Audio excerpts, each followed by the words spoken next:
Okay, so papunta na tayo ng Clark ngayon. Nagkita-kita na kami, nakapag-connect na rin ng Cardo. So again, welcome to my vlog. First time ko makikipag-ride ng 1, 2, 3, 4, 5 6 kami, kasama ako. Nakakatawa, ang ganda tingnan, dami namin.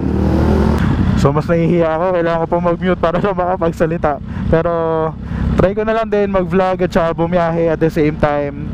So samahan nyo lang ako. First time ko rin papuntang north. Sa may Clark kami kakain. Ito nasa harap ko, si Airpat. Kung mapapansin nyo yung helmet niya, katulad ng sa atin, Shoei Marc Marquez X50 na Barcelona. Sobrang angas talaga. So tara, biyahe na lang tayo. Balik ulit tayo mamaya. Focus muna ako sa ride.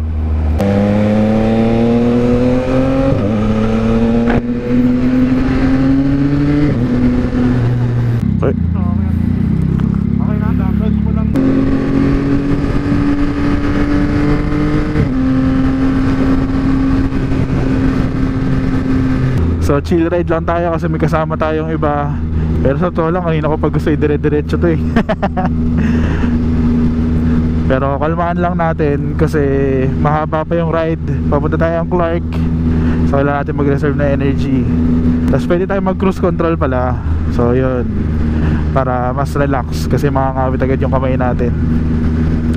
First time namin matatry na yung Cardo by 6. Kasi kami ni Daddy nagkakaproblema kami sa Cardo kapag dalawa. Nagkakalayo kami. Syempre na-expect namin long range din. Pero after more search, nabasa ko na lumalayo lang din naman talaga siya kapag merong mga nag-extend. So ngayon pwede kami magkalayuan. Maririnig ko si Rider 1 to Rider 6 dapat. Kasi meron kaming bridge in between. So ngayon malalaman natin kung anong performance ni Cardo. Kung okay siya kapag maramihan. Kasi kapag dalawa, for me supply na eh. Talagang hindi sulit ang 16 or 15,000 pesos. Na-excite din ako eh. Nakikita ko pala na sobrang dami nila. Na-excite na ako eh. Sarap, sarap. Kakabukas na ng helmet. Gusto natin agad matry. So far okay naman. Maganda talaga yung foam niya, yung quality. Mas premium eh for me compared sa AGV na X3000 or yung AGV natin na classic. Mas premium to ng konti. Medyo naiya ako sa tambucho ko. Okay, may pinakamaingin na tambucho ata. O baka di ko pa naririnig yung kanila.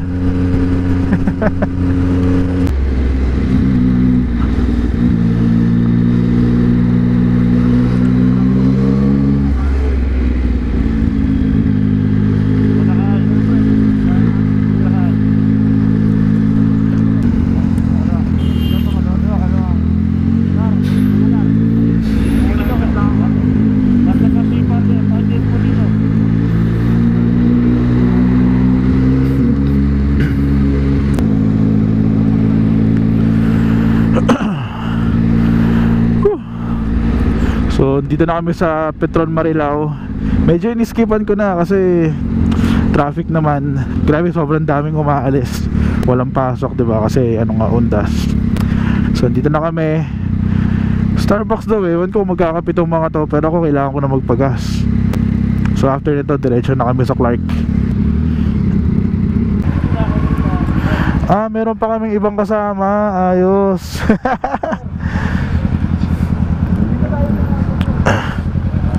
Ayun grabe, madumi na agad. Sir. Ayos ba? Oo, ayos, ayos. Papagas na rin pala sa Airpat. Sunod tayo para libre.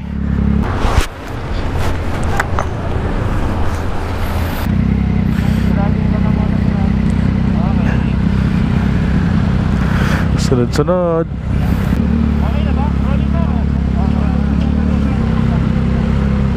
Bakit? Balikan ko doon, wait lang.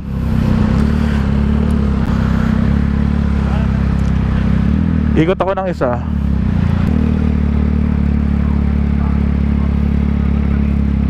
Ito, kuha na ni guard. Boss! Ito, nakuha ko na. Saan na Airpat ko? Thank you. Ito, may salamin akong binibenta. Sino bibili? Anong salamat, bebenta ko to sa grupo natin. Okay.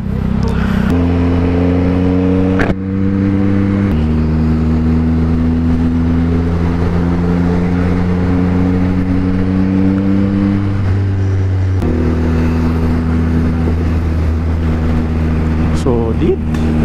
Ganda.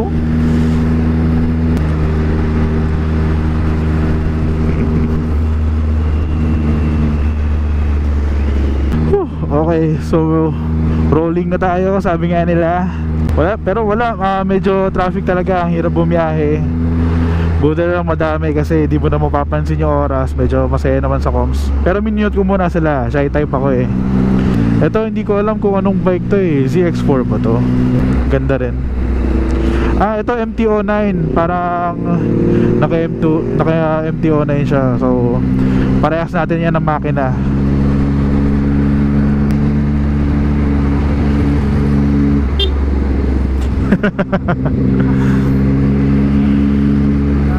Ayan, medyo lumuluwag-luwag na. Sana magtuloy-tuloy.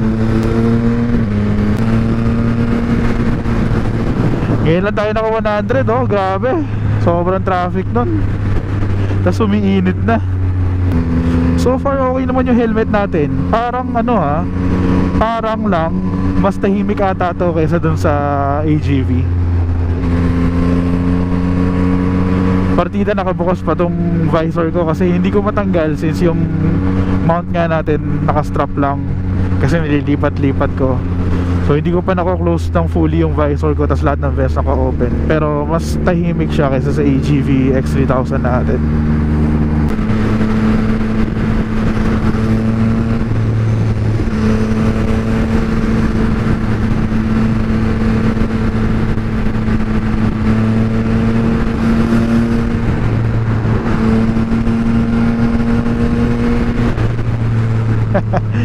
Ito tumatayo na, masakit na ata puwet. Actually sakit na rin ang puwet ko eh. Pero ayoko naman tumayo-tayo. Hindi ko pa kaya yung mga ganyang tricks. Mamaya ma-GG pa tayo.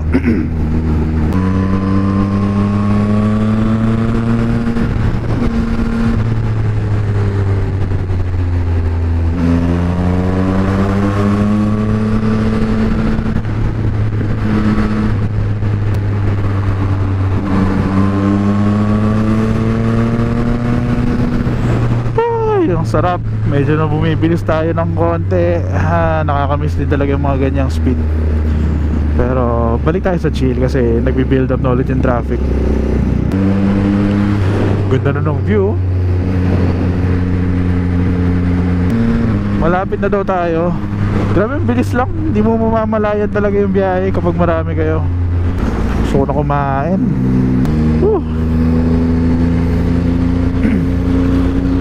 Sobrang sakit na talaga ng pet ko. Yun lang talaga yung mahirap kapag long ride malayo. Ay, nakabuti lang talaga may cruise control. Doon mo ma-appreciate yung mga ganyang bagay. So every time may ganito, kinukross ko lang. Umupo ako ng ganito, parang nakahiga, para yung pet ko medyo nakaangat. Tapos mas nakangali itong right hand ko kaya ginaganto ko. Pero nakahawak pa rin naman ako. Okay. Thank you.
Grabe hangin.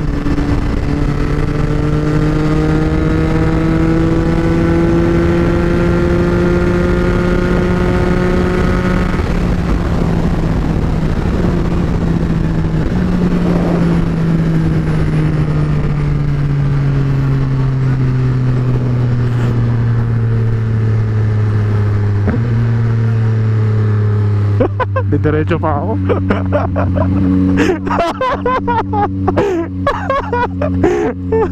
Yung sigaw ng kanan, halatang di may hindi nakikinig eh.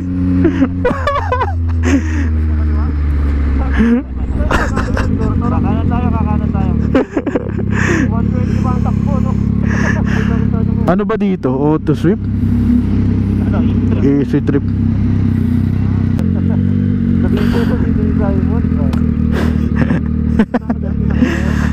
Diretso talaga ako nun eh. Ay, tara.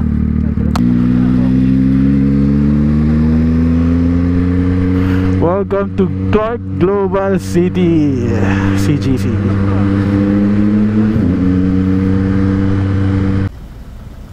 Touchdown Clark.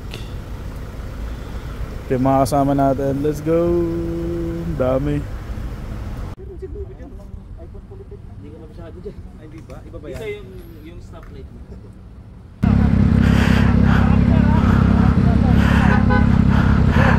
Ingat.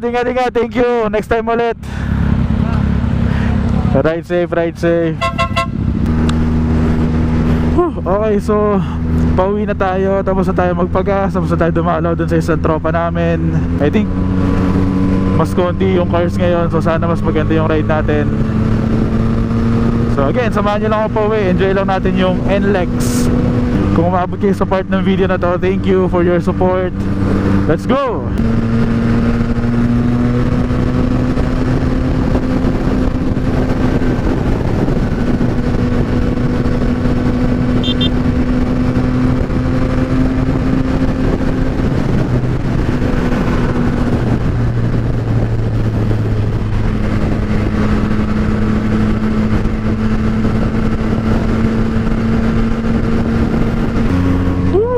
Okay, grabe, ganda ng view na dito. Baka mag-outro na rin ako kasi malamang yung idadagdag kong video, ano na lang, yung pinaka-biyahe na lang. So, pro footage na lang siya. So, I hope na-enjoy niyo yung ating episode for today. Let's go for 500 subs. Tapos as promise, kapag 500 subs, meron na tayong sticker kahit wala namang humihingi. Pampano lang din, pampagana. Siguro manifesting na lang din na mas maging malaking page tayo. Nakaka-excite din, tsaka nakakatuwa talaga. So again, thank you everyone for watching. Don't forget to like, share, and subscribe to our channel. Ride safe lagi mga lods, mga boss amo. Thank you. Peace.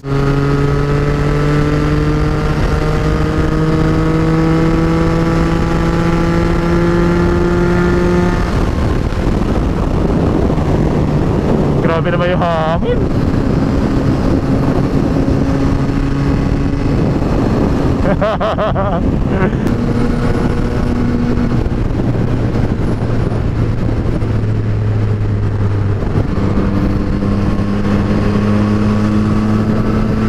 Oh, ito rin eh, hindi masyado halata, konti.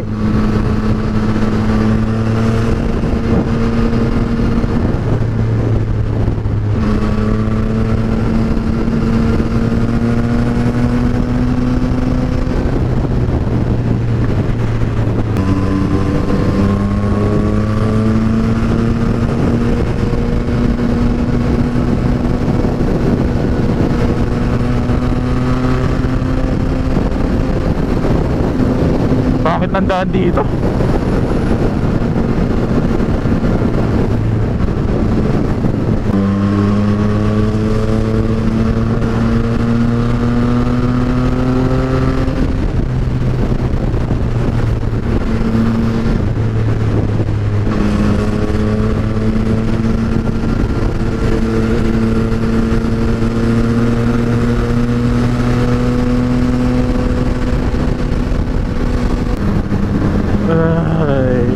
gumanda rin.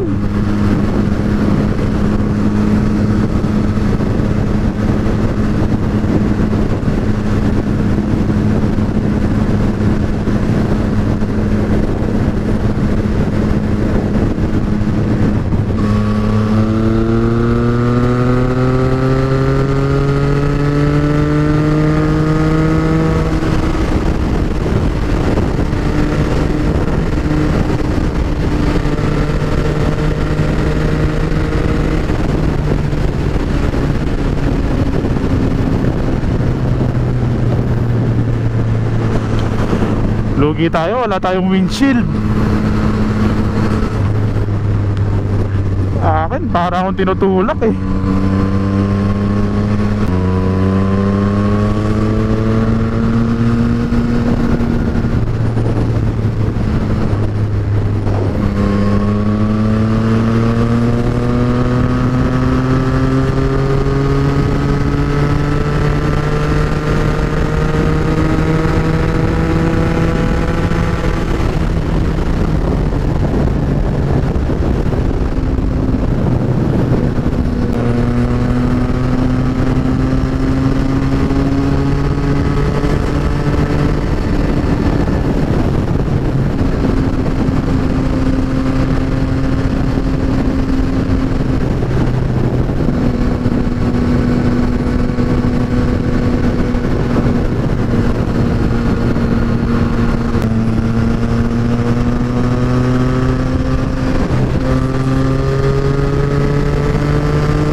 Nakakainis yung hangin.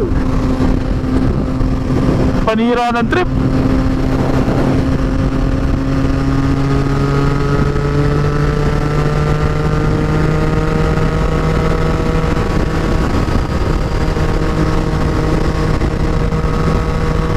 Nasa kanan mo ako ah.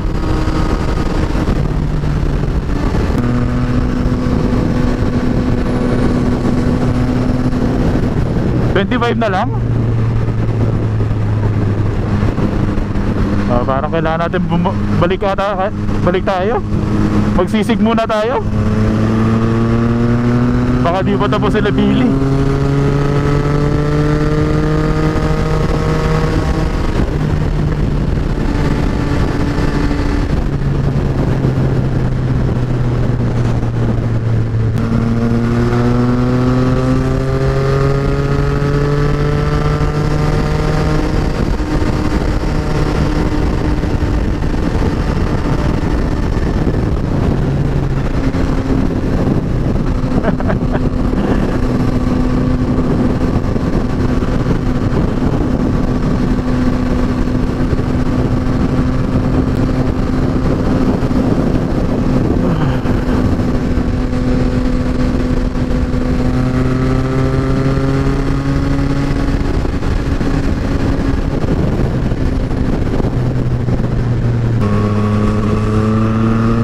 Kala ko mabait.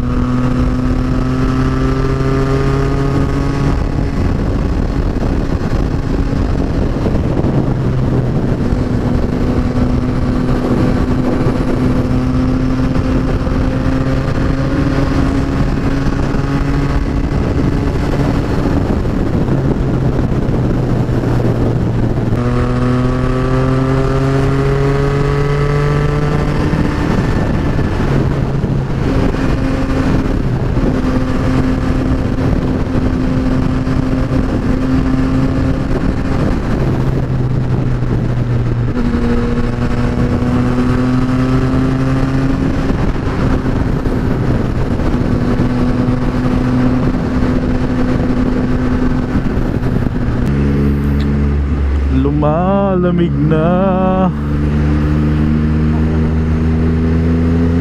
umaaraw, umuulan. Ito, umulan na nga.